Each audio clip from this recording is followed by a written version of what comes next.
వైసీపీలా హామీలిచ్చి మోసం చేయమని అన్నారు మంత్రి నిమ్మల రామనాయుడు. ఇంట్లోని అందరి పిల్లలకు అమ్మఒడి ఇస్తామని చెప్పి ఆ తర్వాత ఒకరికి మాత్రమే అంటూ జీవో ఇచ్చారని ఆరోపించారు. కానీ తాము అలా చేయమని ఇంట్లోని ప్రతి బిడ్డకు తల్లికి వందనం అందిస్తామన్నారు.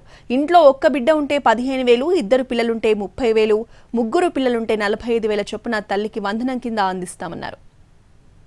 గత ప్రభుత్వంలో మాదిరిగా మోసం దగా లేకుండా, కోతలు లేకుండా, ఎగ్గొట్టడం లేకుండా ఏదైతే మా ప్రభుత్వం మీకు హామీ ఇచ్చిందో తల్లికి వందనం, ఎంతమంది పిల్లలుంటే అందరికీ ఒక్కొక్కరికి 15,000 రూపాయల చొప్పున మళ్ళీ రాసి పెట్టుకోవచ్చు.